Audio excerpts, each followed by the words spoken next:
faut se concentrer.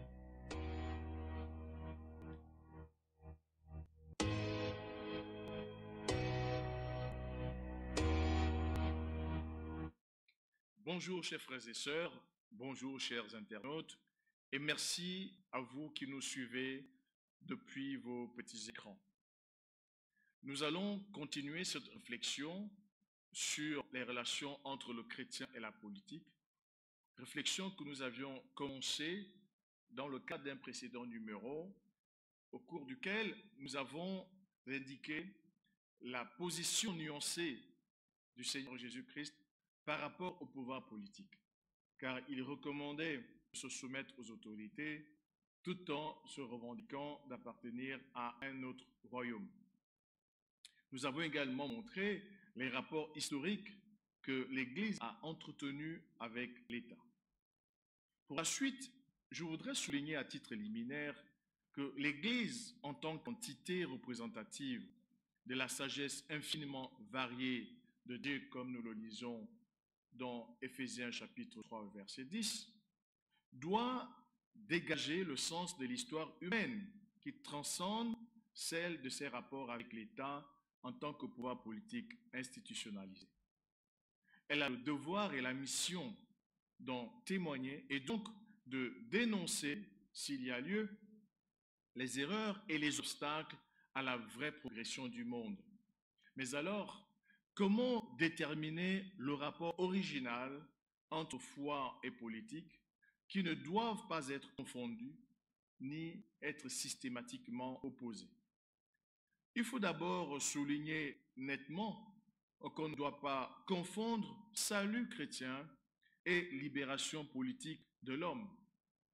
Pour ne l'avoir pas compris, Judas a pris Jésus pour un messie politique, quelqu'un qui devait libérer Israël de l'oppression romaine.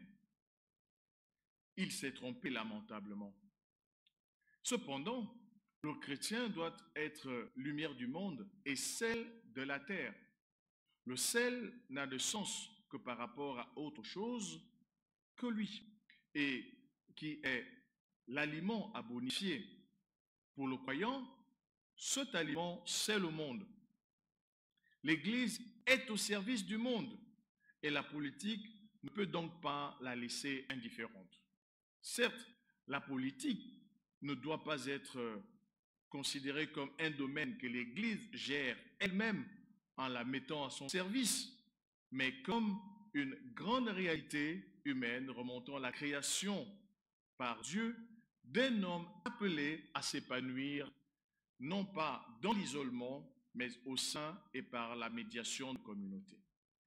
C'est ce qui nous amène à nous poser la question de savoir si les chrétiens peuvent s'engager en politique. Nous apporterons la réponse à cette question en 4 temps. Nous verrons d'abord que l'homme, le chrétien, par conséquent, est d'abord un être politique. Ensuite, nous évoquerons la théorie classique de la théologie, ensuite la théologie politique, avant de voir les exigences éthiques qui doivent gouverner toute personne qui prétend faire de la politique. S'agissant du premier point, nous disons donc que l'homme est un être politique.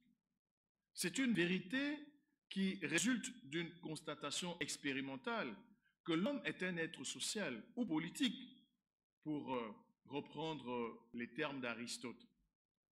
Tout simplement parce que la vie en société lui est indispensable pour atteindre sa perfection. Et c'est donc à partir de celle-ci qu'il faut aborder le problème. Le perfectionnement terrestre de l'homme est exigé par sa vocation divine. En effet, la perfection en vue de laquelle l'homme est constitué consiste essentiellement dans la connaissance et l'amour de Dieu à réaliser en plénitude dans la vie future. C'est cette destinée ou fin ultime qui constitue le facteur d'épanouissement de l'être humain et qui apaise sa tendance foncière à la joie et au bonheur. Or, cette recherche de la félicité n'est pas hétérogène à la vie terrestre sans aucun lien ontologique avec elle. Bref, ce que nous voulons dire, c'est que la perfection de l'être humain doit s'acquérir par rapport aux actes qu'il pose dans la vie terrestre, laquelle vie constitue le chantier sur lequel s'édifie sa perfection. Oui, le perfectionnement terrestre est condition et anticipation de la perfection dans la vie céleste en Dieu. C'est ce qui constitue la vie moralement acceptable. La perfection temporelle exige donc la vie en société. Elle constitue dans l'épanouissement de l'être humain, tel que dans sa nature le comporte, à tous les niveaux de son existence physique, intellectuelle et morale. Vous vous souviendrez que le Seigneur n'a pas prié pour que Dieu ôte ses disciples du monde, mais qu'il les préserve du mal. C'est d'ailleurs ce dont l'apôtre Paul fait également écho dans sa première épître aux Corinthiens, au chapitre 5, au sujet d'un homme qui avait pris la femme de son père dans l'église. Il va recommander de s'éloigner des impudiques, tout en précisant ceci. Je lis à partir du verset 9. « Je vous ai écrit dans ma lettre de ne pas avoir des relations avec les impudiques, non pas d'une manière absolue, avec les impudiques de ce monde, ou avec les cupides et les ravisseurs, ou avec les idolâtres. Autrement, il vous faudrait sortir du monde. » Le Seigneur ne veut donc pas que nous sortions du monde, mais que nous restions dans le monde, que nous vivions dans le monde notre foi. Le chrétien partage le sort de tous les êtres vivants, lequel sort les fait dépendre constamment d'un milieu ambiant, à partir duquel il se construit, librement certes, mais en étroite liaison. Le chrétien développe donc des liens d'interdépendance avec sa société, notamment sur les plans d'éducation et de la vie morale. À cet égard, la société politique est la forme naturelle de la vie sociale temporelle et la famille est le milieu naturel sur la base duquel se structure la société politique. Elle est à la source de la vie et procure des biens essentiels tels que la procréation, l'éducation, l'amour conjugal et j'en passe. Ce que nous voulons dire en somme, c'est que pour la pensée chrétienne, la société politique est voulue par Dieu. Car du fait que Dieu est l'auteur de la nature humaine, il est à la source de la société politique postulée par la tendance sociale et lui confère une dignité spéciale. Ceci étant précisé, nous en venons donc à la question épineuse de savoir si le chrétien peut s'engager en politique. Nous allons donc, pour y répondre, développer deux thèses en théologie. D'abord, la théologie classique moderne. Cette théologie postule que le chrétien doit se limiter au message transcendant, message évangélique transcendant des considérations humaines, des considérations sociétales. En réalité, d'après la théologie classique, l'homme doit s'occuper essentiellement de sa vie spirituelle et de sa félicité à venir.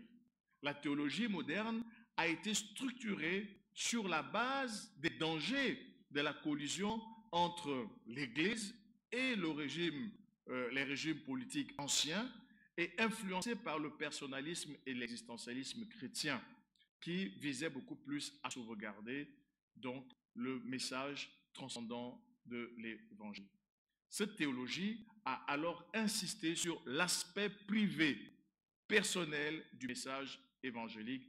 Elle a insisté sur la relation interpersonnelle entre l'homme et Dieu.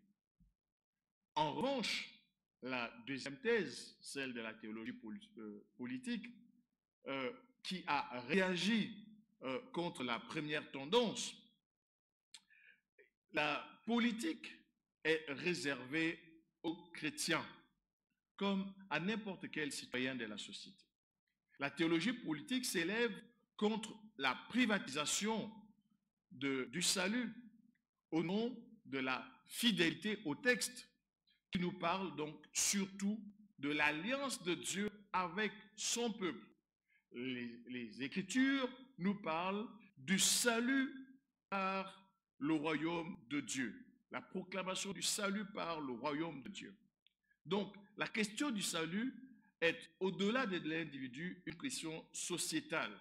C'est la raison pour laquelle la théologie politique se veut critique, en raison même de la portée eschatologique du message chrétien, car la finalité de la foi, c'est la félicité. En effet, en réponse à l'orientation du monde actuel vers le futur à construire par l'homme, la foi chrétienne doit trouver dans sa structure eschatologique l'attitude adaptée à cette interpellation, attitude faite d'espérance et de la certitude que les promesses divines ne seront pas vaines. Le fait que l'Église est située au sein du monde, elle ne peut garder le silence ou se sentir à l'écart des problèmes qui agitent la cité terrestre. Elles se sont de plus en plus interpellées pour apporter sa contribution positive à tout effort cherchant à rendre ce monde plus humain. Le salut qu'elle doit annoncer lui apparaît de plus en plus comme inséparable des luttes humaines pour un monde meilleur. La théologie politique comporte donc une fonction critique et libératrice. Elle veut fonder et préciser la notion d'implication de l'homme par rapport à la société. Oui, cette notion est au cœur de cette thèse. Cette théologie désigne donc la dimension humaine et politique du peuple de Dieu, car une contestation constructive en fonction d'un idéal de justice et de libération de l'homme doit nécessairement aboutir dans le domaine politique. Ainsi, la théologie politique se veut d'abord être une réaction contre le caractère privé et individuel qui a trop marqué la théologie classique. Elle veut redonner son importance à la dimension sociale et donc aussi politique, et nous dirons même juridique du message chrétien. Dans ce dessein, la théologie politique se veut aussi libératrice des droits de l'homme. Elle dénonce les positions extrémistes qui nient soit la dignité de la personne, son respect de la liberté, de la responsabilité, soit les exigences du bien commun social, la connaissance par la foi du risque du péché en tant qu'obstacle au salut, habilite les églises à tracer les frontières négatives de l'agir social. Le chrétien doit donc s'engager en politique jusque dans des options ou des prises de position particulières, dépendant d'une idéologie, d'une appréciation contingente, voudrais-je dire, du réel social, pourvu que ces solutions restent dans le champ de liberté morale, du pluralisme éthique. Cet engagement total découle de la liaison entre la charité ou l'amour dont doit témoigner le chrétien et la vie concrète, la vie de famille, la vie sociale, la vie politique, qui doit être animée par la charité, par l'amour. La libération signifiée par le salut en Jésus-Christ doit animer les libérations historiques de l'homme à l'égard de toutes les servitudes. C'est pourquoi nous voyons des personnalités comme Wilberforce qui ont pris des engagements politiques courageux, notamment en Angleterre, pour l'abolition de l'esclavage. Il a agi au nom de sa foi.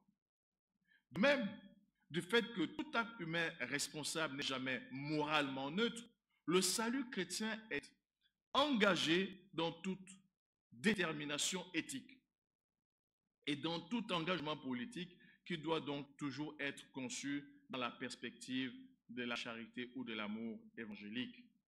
Chers frères et sœurs, au regard de ce qui précède, il nous échoit ici la responsabilité de souligner avec force la dénonciation par l'Église des lois liberticides, des lois impudiques que les pouvoirs politiques ont pu voter ces derniers temps. L'histoire a montré que l'Église, qui a voulu être neutre dans les domaines qui touchent à la culture, à la civilisation, à la politique, bref, à la promotion de l'homme, a failli à sa mission. En effet, même quand ils proclament leur neutralité, par leur silence, par leur non-intervention, les hommes d'Église jouent un rôle politique face aux aliénations et aux injustices du monde, risquant alors d'en devenir des complices. C'est le docteur Martin Luther King qui a dit qu'il vient un temps où le silence devient trahison. Nous ne pouvons pas nous taire face à des injustices. Je pense, c'est ce célèbre Sud-Africain également, Desmond Tutu, qui a dit que lorsque l'on se tait vis-à-vis de l'oppresseur, on devient complice de ses actes. Par conséquent, tous les chrétiens doivent témoigner de leur foi au sein de la société humaine. C'est l'obligation de l'engagement politique et social qui vise à critiquer dans la société tout ce qui menace l'homme et son avenir et en aidant les membres du corps social à le construire de façon plus humaine. Cette obligation est le refus de toute neutralité de l'Église vis-à-vis du monde. Évidemment, les responsables religieux doivent maintenir le témoignage de la foi, mais sans parti pris. Ils doivent conserver la liberté de ton, car le message évangélique est fondamentalement un message de dénonciation du mal, de l'iniquité et des injustices. Les leaders religieux doivent donc intervenir et s'engager en tous les problèmes où l'immoralité et l'injustice sont évidentes pour n'importe quel partisan d'une option libre dans la zone du pluralisme politique. Par exemple, comme nous l'avions dit tout à l'heure, par rapport aux questions de moralité, par rapport aux droits de grève, par rapport au traitement des étrangers, par rapport au comportement raciste, l'Église ne peut pas rester indifférente, même par rapport aux questions relatives au bien-être social, car la dignité de l'homme doit être défendue par l'Église. Ces problèmes, chers frères et sœurs, sont de nos jours très nombreux et l'unanimité est possible. Nous pouvons nous accorder sur la césure entre le bien et le mal parce que Dieu nous a créés avec la capacité d'apprécier ces deux choses. Nous devons condamner, l'Église doit condamner et juger tout ce qui n'est pas conforme au plan de Dieu. Nous devons rappeler à toutes fins utiles que lorsqu'on accepte Jésus-Christ, on retrouve la position de domination que Dieu avait donnée à l'homme depuis le jardin d'Éden. L'homme est restauré et l'homme a été créé pour devenir le gardien du jardin, pour le cultiver et pour le garder. Donc le chrétien doit retrouver cette mission originelle par rapport à l'humanité tout entière et à l'environnement dans lequel il évolue. Nous voudrions donc terminer en parlant de quelques exigences éthiques par rapport à tous ceux qui veulent s'engager en politique. Pour dire ici que la Bible foisonne de modèles d'hommes de Dieu, hommes politiques. Nous avions parlé de Joseph en Égypte, de Daniel à Babylone, de Mardochée à Suse, dans la capitale de la Syrie. Nous pouvons également parler de Néhémie, qui était gouverneur de Juda. Toutes ces personnalités politiques, sans compter toute la cohorte des rois de Juda, depuis Saül jusqu'à Sédécias, qui ont été, pour certains d'entre eux, des personnalités politiques créant Dieu, tous ces modèles doivent pouvoir inspirer nos frères et sœurs qui veulent se lancer en politique.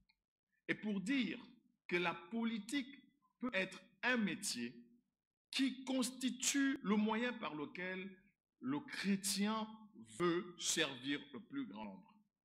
Mais il doit rester avec une probité morale irréprochable dans les milieux les plus corrompus.